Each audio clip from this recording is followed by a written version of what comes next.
Mtazamaji, jina langu naitwa Alphonse Kusaga, mwandishi wa Wananchi. Hapa ni jijini Arusha. Leo ni tarehe 30 ya mwezi wa 6 mwaka 2025.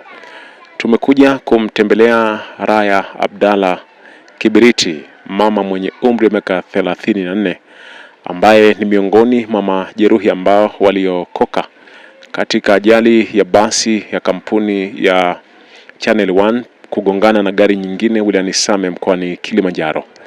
Katika ajali ile imekatiza uhai wa watu 36 na taarifa iliyoko ni kwamba sasa hivi watu wanatambuliwa kwa kutumia DNA kwa sababu wengi waliteketea kwa moto. Tumekuja hapa, tumezungumza na Raya akielezea namna ambavyo amepoteza watoto wake wawili pamoja na baba yake mzazi ambao walikuwa nakwenda Tanga kwa ajili ya msiba wa mjomba wao, na mazishi alikuwa yanafanyika huko. Akisimulia namna ajali ilivyotokea, amesema kwamba dereva wa gari hiyo alikuwa anaendesha kwa kasi sana, lakini pia alisimamishwa barabarani na trafiki, akawa pia baada ya kumalizana na trafiki akawa anaendelea kukimbia, na alipofika maeneo ya Same tairi ya mbele ikapasuka na kisha ikagongana uso kwa uso na gari nyingine. Basi hapo ndio ukawa mwisho wa yeye, watoto wake wawili pamoja na baba yake mzazi. Amesema kwamba kilichomshangaza wakati anapiga kelele ingalau aweze kumwokoa mwanae aliyekuwa anapiga kelele kwamba ingalau amuokoe mtoto mmoja tu, alishindwa kwa sababu watu aliokuwa na waomba ili wamsaidie walikuwa wanang'ang'ana zaidi kupiga picha kuliko kusaidia, na amezisihi mamlaka zinazohusika ingalau kujidhatiti zaidi katika vifaa vya uokozi ili ajali zinapotokea kuweza kuokoa watu kwa haraka zaidi. Ilikuwa siku ya Jumamosi. Ilikuwa tunaenda kumzika mjomba wangu Tanga. Kwa hiyo tulipanda hapa Arusha kupitia gari la Channel ili tufike Tanga kwenda kuzika. Lile gari lilikuwa limejaza abiria na pia lilikuwa kwenye mwendo kasi. Mimi nilikuwa na familia yangu, watoto wangu wawili na baba yangu. Tulifika njiani likasimama. Lipakiza mifuko ya unga. Ilizidi kama 20 hiyo mifuko ya unga. Tukatembea nalo, tukafika mahali askari akasimamisha. Akawaambia, "Hebu mpige faini huyu kwa sababu amejaza abiria." Sikujua kilichoongelewa baada ya hapo. Konda alitoka, wakaenda kaongea, baadaye gari likaruhusiwa. Tukaendelea na safari. Lakini pia alikuwa yuko kwenye mwendo kasi. Na alikuwa pia na overtake sana. Tukafika Shell, akajaza mafuta. Alipojaza mafuta, tukaenda mpaka karibu na Same. Kufika karibu na Same, tairi likapasuka. Baada ya tairi kupasuka, likashindwa mwelekeo. Likaenda likakutana na gari lingine la mbele. Kwa haraka sikujua ilikuwa ni nini mpaka baadaye kutoka kwenye ajali. Ndio nilipoteza watoto wawili na babangu. Nilichana huu mguu ili nipate kutoka dirishani. Kwa hiyo niliruka dirishani ndio nikafanikiwa kutoka. Wote walikuwa wamebana pamoja na watoto wangu na babangu. Hapana, babangu alikaa siti namba 9, mimi nilikaa siti namba 12. Yeye alikaa na mjukuu wake mkubwa wa miaka 7 na mimi nilikaa na mtoto wangu wa miaka 2. Sikutoka na mtoto kufanikiwa kwa sababu yule ambaye alikuwa nimempakata miaka 2, gari lilivyoshika breki, lilivyogonga, yule mtoto aliniponyoka kwa chini. Pale ndio tukabanwa miguu. Kwa hiyo kikweli sikujua yule mtoto wa miaka 2 kilichofuata ni nini. Ninachokumbuka ni mtoto wangu mwingine alikuwa amebebwa na amepakatwa na babu yake hapa kifuani. Babangu akiwa anaomba msaada na mtoto wangu naye anaomba msaada. Wote kwa jumla walikuwa wanaomba msaada. Nikasema, hapa nimebanwa, ngoja nichane tu mguu ili nipate kuokoa na wengine. Lakini wakati natoka sikufanikiwa kwa sababu tairi ilikuwa tayari nimeshapata moto. Naenda kuomba msaada, maana kulikuwa na watu nje hawakunisaidia, na wengine nao pia walikufa hapo hapo. Nikarudi kwa awamu ya pili, nikavunja vioo vile vingine ili moshi utoke. Ndani kulikuwa kuna moshi na nje napo kuna moshi. Sikufanikiwa pia. Naenda kujitahidi kumnyanyua, niliambulia tu mkono. Nilimshika mtoto wangu mkono, huyo wa miaka 7. Akaniambia, mama nisaidie. Nikamwambia sawa. Sasa gari liko juu, mimi niko chini. Akatokea mama kule ndani na yeye alikuwa anaomba msaada. Ikabidi amkanyage yule mtoto wangu ili na yeye apate kutoka. Kwa hiyo mtoto wangu alipokanyagwa alirudi chini. Kwa hiyo alishindwa kumuokoa tena. Hapo moto ukawa kubwa. Nikakimbia kuwafuata watu kuomba msaada tena. Niliwavuta wa baba fulani, niliwashika mkono. Walisema hawezi kwenda pale kwa sababu moto mkali. Ndio hivyo. Moshi ndio ulikuwa mwingi kwanza kabla ya moto.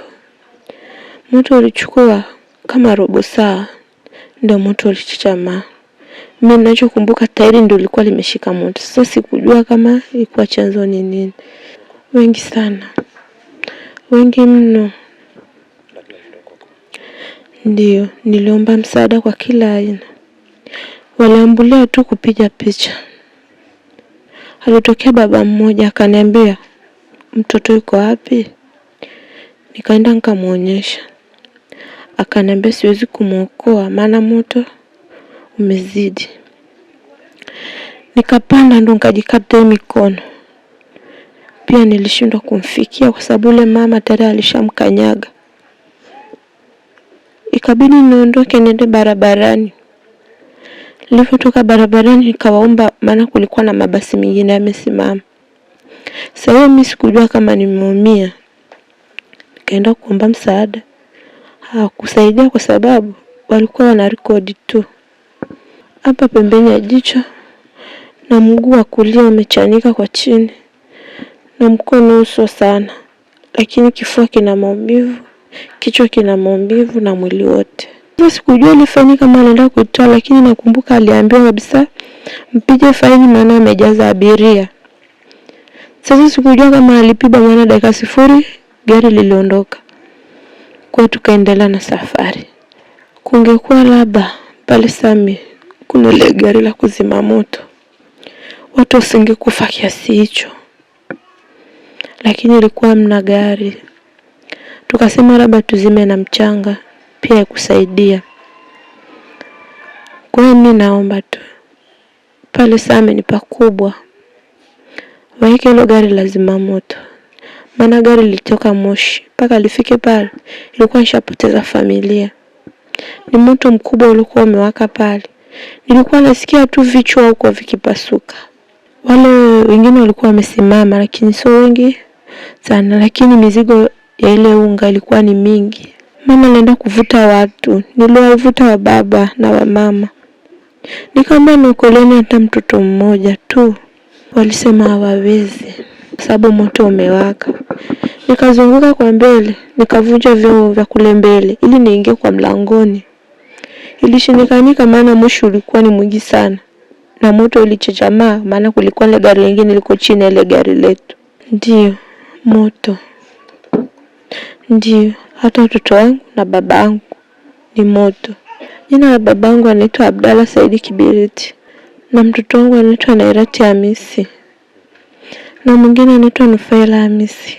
Niliwauliza, wakasema wataendelea kuwatafuta. Niliomba na madaktari.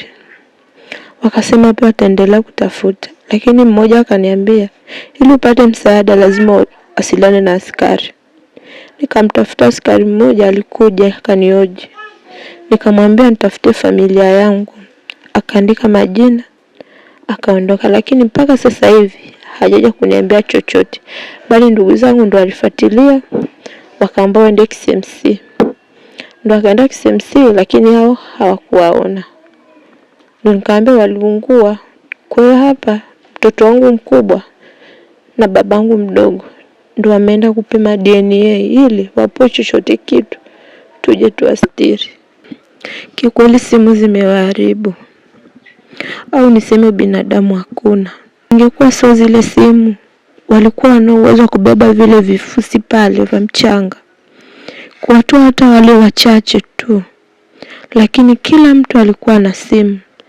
Mpaka ile magari yalikuwa yameshuka, niliwakimbilia katikati ya barabara. Walisema hatuwezi, lakini simu walizichukua. Kuna wengine wakaambulia kokota pesa, walisubutu kuyaruka marehemu ili wakote tu zile pesa. Pia nilimvuta yule kaka aliyokuwa anaokota pesa, nikamuomba sana na nikamuonyesha mahali mtoto wangu alipo. Mtoto wangu sasa alikuwa ananiambia mama nisaidie, lakini simuoni. Ananiambia mama nisaidie. Yule kaka akasema tairi limezidi, akakimbia, mimi nikabaki. Ndio nilipoona moto unachachamaa, kabidi niende pembeni kaka katikati ya barabara ikanalia. Ndio nikapata akili, nikamuomba mtu simu. Wengine wanakuambia wanasalio, wengine wanakuambia zimezima chaji. Akatokea mdada mmoja sijui mahali alipotokea, akanipa simu. Ndio nikafanikiwa kumpigia mume wangu, nikamwambia mwambie dada yangu baba na watoto, mimi sina shida, baba na watoto tu basi. Ndio alikuwa analilia hicho, hatuna utu, binadamu umeisha, tunawaza simu tu kurekodi. Mimi nilikuwa sisikii maumivu, nasikia tu maumivu ya vile vichwa vikipasuka kule kwenye moto, maana ni vichwa tu vilikuwa vinabasti. Nikasema Mungu, hivi hawa kweli ni binadamu wanaopasuka, wengine wanapiga picha? Lakini nikamwambia Mungu nisaidie, maana sina uwezo tena. Kwa hiyo nilishindwa. Yule dereva alivyoona gari limejaa, asingeongeza vitu vingine. Na wakati wanaongeza, mimi mwenyewe nilisema jamani, mbona watu wanapokea unga mwingi? Na wengine nao pia wakaongea, wanapakia maunga. Wakasema huu ni wa mwisho, huu ni wa mwisho, huu ni wa mwisho. Lati kama ingekuwa hajasimama, labda yote yasingetokea. Umebaki sasa na watoto? Nimebaki na mmoja tu. Watatu. Waliondoka juzi, walipakiwa saa 4 na shemeji yake saa 4 kamili asubuhi. Sasa walivyoondoka kwamba sisi tunawahi kule kwenye kuzika. Sasa walivyoondoka sisi tukaendelea na mambo huko kwamba tutaondoka jioni, manake kule ni Jumapili kuzika. Tutatembea usiku kuja mpaka asubuhi. Sasa ilipofika saa 12 jioni, mimi niko pale sehemu ya kupakia kwenye tulipopatana. Shemeji yake huyo ananiambia wale ndio wapakiza asubuhi wameisha wote. Nikamwambia unajuaje? Anasema nimeenda mpaka kwenye ofisi ya ya basi kwamba wameisha, magari yamegongana, yameungua. Wakaanza kunipa shida tena kwamba naendaje sasa, tunaondokaje hapa? Tuondoke nao usiku ule, maana wameambiwa kwamba mili imepelekwa wale majeruhi wamepelekwa pale KCMC na pale panaitwa Mawenzi. Sasa tukaondoka nao tukaacha pale Moshi Mawenzi kama saa 5 hivi, saa 6. Ndio tumeacha pale kwenda kuangalia kwamba ni majeruhi au ni maiti ziko hapo maana tulikuwa tunaenda nao Tanga. Basi tukawaacha pale, sisi tukaendelea, tukamwambia nyinyi endeleeni huku, sisi tunaenda kuzika Tanga.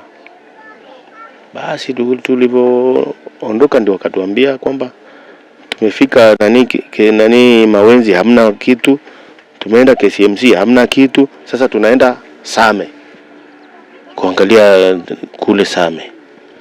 Sasa kule Same wakati tunatembea tunawasiliana kwamba vipi, anasema tumefika KCMC hamna kitu, tumefika Mawenzi hamna kitu, kwa hiyo sisi tunaenda Same tena. Akasema sasa kama hamna kitu tutafanyaje tena hapa? Tukamwambia basi tutaendelea kuwasiliana. Sijana tukaendelea kuzika kule Tanga. Tunawasiliana kwamba jamaa yule nani shemeji yake nani mtoto wake yule baba ametoka Same, ameenda KCMC kwenda kuchukulia DNA. Basi tukasubiri hiyo serikali wafanye utaratibu wa hiyo DNA ili ifanye nini, tupate kwamba tutafanyaje kuzika hicho, kama ni mabaki kama ni nini, manake wamekosekana au marehemu mahali walipo. Basi sika kule jana usiku, tukaondoka. Nikuja asubuhi, mimi asubuhi sasa ndio nimeingia mida hii hapa kuja kuangalia huyo anko wangu kwamba tunafanyaje hapa. Ananiambia kwamba wameenda tena, wamebadilishwa tena watu wale ambao walikuwa wameambiwa kwamba ni wa DNA, wamebadilishwa tena, sio wale tena, wanatakiwa watu wengine ambao ndio wanahusika kwenye DNA. Basi ndio ikawa hivyo mpaka sasa tunasubiri kwamba hiyo DNA tuipate, kama ni mabaki ya mafuvu, kama ni majivu, tujue tunaenda kuzika wapi. Nasikia kuna baadhi ya uzembe katika ajali ile na nini. Mtu wako ni mimi kwa ushauri sasa kwa serikali kwamba serikali inatakiwa iwe na utaratibu wa kila wilaya. Maana kwanza hii barabara ni kubwa, inapitisha magari mengi, malori nini, inapitisha malori mengi. Kwa hiyo kila wilaya ingekuwa na zimamoto, ingeokoa na wananchi, na wao tusiwe na nani ya kukimbilia kupiga picha, kwa sababu wakati huyu mtu aliyepiga picha yeye alikuwa na ujasiri gani? Anaona gari linaungua, badala ya kuokoa ingetafuta namna ya uokozi. Maana gari lilianzia moto mbele, huku nyuma singevunjwa, vioo vingevunjwa ili hata watu watokee nani kwenye vioo. Mtu anakuwa na ujasiri wa kupiga picha badala ya kufanya nini ya uokozi. Tungeomba serikali ifanye utaratibu hata kila wilaya, yani hizo barabara ambazo kila wilaya, yani zingetakia na zimamoto ili ziwe na utaratibu, na nini ikipatikana ajali kama hiyo iwahi kuzima. Naweza katokea tu tatizo. Mimi na kijana wangu tulipatana kabisa tu kwamba tunaenda. Baadaye kabadilisha tu nani mwili kwamba mimi sitaenda leo, mimi nitaenda na gari asubuhi. Tukasema sasa tumeshapatana gari tuende wote. Sasa tunaona tena tunaingia tena gharama ya kuongeza nini, lakini kwa jinsi ninavyofahamu Mungu ana makusudi mara nyingine. Tena mambo ya kuwahi, ukisema nataka niwahi, kama unaona kuna kitu kinakuchelewesha, wala usikasirike kwamba kwa nini nimechelewa au kwa nini au wahi useme ngoja ni wahi.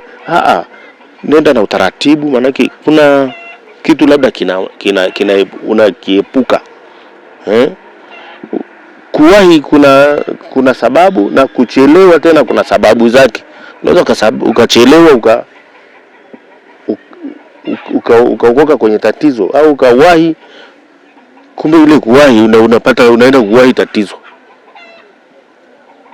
Kwa hiyo kuwahi na kuchelewa vyote ni sababu za Mungu. Unaweza ukawahi ukapata mafanikio, ukachelewa ukapata mafanikio. Kwa hiyo vyote ni sababu za Mungu tu, wala sio kwamba labda kuwahi ndio labda umewahi tatizo au umechelewa tatizo. Kwa majina naitwa Elias Negisa Severo, ni mjumbe wa mtaa Mashariki. Tuko hapa kwa ajili ya kuwapa pole wananchi wenzetu waliopatwa na msiba mkubwa sana ambao imehusisha familia ya watu watatu. yaani mzee mkubwa, baba mkwe wetu aliyekuwa kule Same na wajukuu wake wawili ambao alipatwa na msiba ule ya ile ajali iliyotoka kule Same ya lori na basi ndogo aina ya Costa. Kikweli tuko hapa kwa ajili ya kuwapa pole. Hatuna cha zaidi ya kuwapa pole na kuendelea kuwaombea kwa Mwenyezi Mungu. Mungu aendelee kuwapa rehema, Mungu awape tumaini kipindi hiki cha majozi. Kwa sababu kazi ya Mungu haina makosa.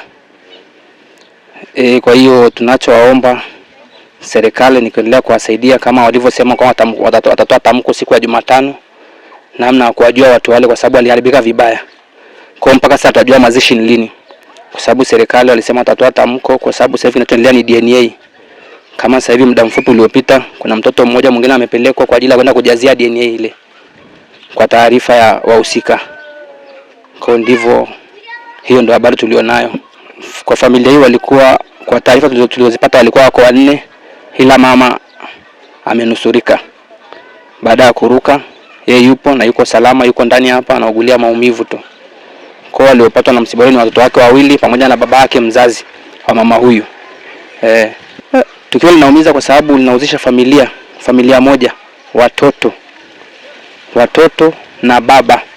Kwa hiyo ni msiba mkubwa sana kwetu na hususan kwa mama huyu mfiwa. Mama anaendelea vizuri, maumivu tu, maana yuko vizuri na yuko ndani. Kwa hiyo tunamshukuru Mungu kwa sababu hajalazwa, anaendelea vizuri na matibabu. Yuko nyumbani. Kwa majina anaitwa Emmanuel Sanare, ni mwenyekiti wa mtaa wa Mashariki.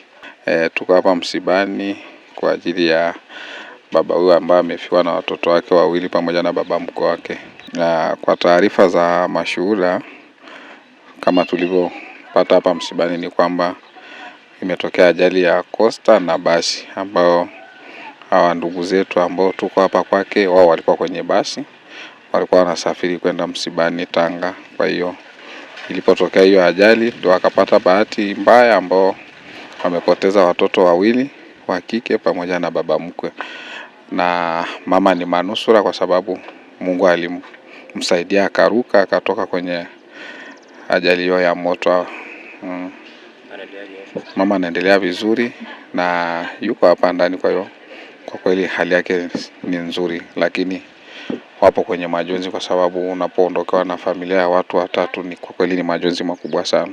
Inaumiza kwa sababu kwa kweli tulipopokea taarifa hii tulipokea kwa mshtuko, na wakati huo sisi hatukufahamu kwa taarifa za awali kwamba kuna wenzetu ambao wanatoka mtaa wa Mashariki ambao wamepitiwa na ajali, lakini baadaye tulipopata taarifa kufuatilia ndio tukaja tukapata kwamba hata na sisi kuna wenzetu ambao wamepata shida hii kwenye ajali ambao wamefariki. Kwa kweli inaumiza sana, tumepoteza nguvu kazi ya watoto wadogo ambao wapo shuleni, wanasoma shule ya msingi, na ukiangalia familia hii bado ni changa. Kwa hiyo unaona mama kama huyu ana watoto watatu, ameondokewa na watoto wawili, kwa hiyo amebakiwa na kijana mmoja. Kwa kweli inaumiza sana. Sisi kama serikali ya mtaa tupo hapa na wana mtaa tupo hapa kwa ajili ya kusaidiana, kufarijiana pamoja na kutoa rambirambi zetu kwa ajili ya kusaidia kwa muda huu ambao watu wanaketi hapa kuomboleza. Kwa hiyo ndio maana tuko hapa. Kwa sasa hivi wamesema ndugu hapa wamesema kwamba wanasubiri taratibu za serikali majibu ya Jumatano, kwa sababu taratibu zinazoendelea ni kutambua vinasaba zile DNA. Kwa hiyo Jumatano ndio taarifa halisi itatoka kwamba watu wanaanza kupewa miili yao kwenda kuzika. Hayo miili haitambuliki kwa sababu imebaki majibu, kinachotambulika sasa hivi ni DNA tu.